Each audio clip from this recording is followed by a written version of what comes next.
Award ఉపకులాలకు కూడా district ప్రెసిడెంట్ని. అలాగే నేను లాస్ట్ టైము ఎమ్మెల్యేకి కూడా కంటెంట్ చేసిన, ఇప్పుడు మళ్ళీ ఎంపీగా కూడా కంటెంట్ చేస్తున్నా. నేను మా కులాల్లోంచి కానీ అట్టడుగున పడిన కులాల్లోంచి కానీ చాలా బాధలు ఇబ్బందులు చూసిన. అందుకే నా మనోవేదంతో నేను కూడా ఒక ఎంపీకి పోటీ చేయగలుగుతా అని నేను ఒక అడుగు ముందుకేసిన. అట్నే ఇక్కడికి వచ్చిన పెద్దలందరికీ నా నమస్కారాలు. అన్నగారు రాంబాబు అన్నగారు నాకు ఎంతో ప్రోత్సాహంతో ముందడుగు వేయించారు. అట్నే అన్నగారు పేరు జలమే అన్నగారు చాలా లాంగ్ నుంచి మా కోసం ఇక్కడ దాకా వచ్చారు. ఈ బిఎల్ఎఫ్ తరపు నుంచి నేను ముందడుగు వేసి నాకు అవకాశం ఇచ్చినందుకు పెద్దలందరికీ నా నమస్కారాలు.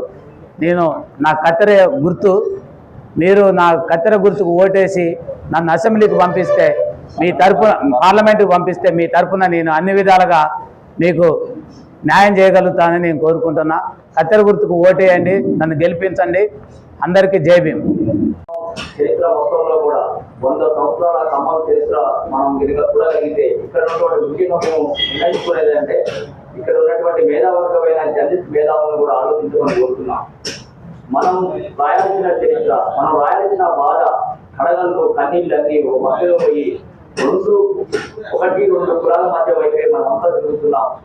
దాని నుంచి మన మెదళ్ళు బయటికి రావాలని ఈ ఖమ్మం గడ్డ మీద నిజమేంటో ఇక్కడ ఉన్నటువంటి ప్రజలకు తెలియజేయడం కోసం మేము గతం నుంచి కూడా గత 2 ఏళ్లుగా ఇక్కడ నిజాన్ని చెబుతూ ప్రయాణ సందర్భంలోనే మనటువంటి సార్వత్రిక ఎన్నికలు కానీ ఈరోజు పార్లమెంట్ ఎన్నికల్లో హిందీ కులాలటువంటి అభ్యర్థులు పెట్టి ఒక ప్రచారం చేస్తున్నాం. ఏంటి ఖమ్మం చరిత్ర? గత 100 సంవత్సరాలుగా ఒక కులం చేతిలో ఉండిపోయింది ఈ జిల్లా. ప్రపంచ చరిత్రలో కూడా ఎక్కడా కూడా ఈ పరిస్థితి లేదు. మీరు ఏ దేశం వెళ్ళి చూసినా ఒక జాతి 1, 2 ఏళ్ళు 3 ఏళ్ళు ఒక ఆధిపత్యంలో ఉంటుంది. భౌతిక జాతులు అన్ని రంగాలకు దూరం అయిపోయి ఉన్నాం. గతంలో బ్రాహ్మణ్స్ కిందగా అడగారిన కులాన్ని ఊరుబయట నుంచి ఎలా అయితే అవహేళన చేశారో ఈ ఖమ్మం గడ్డ మీద దళిత బహుజన మేధావర్గాన్ని వాళ్ళ రాజకీయ పార్టీలు కుర్చీ కూడా పెట్టకుండా అవమానపరిచారు. ఇది చాలా బాధకరం. అంటే ఇకనైనా మనం ఆలోచన చేయాలి. ఇంత బాధకరం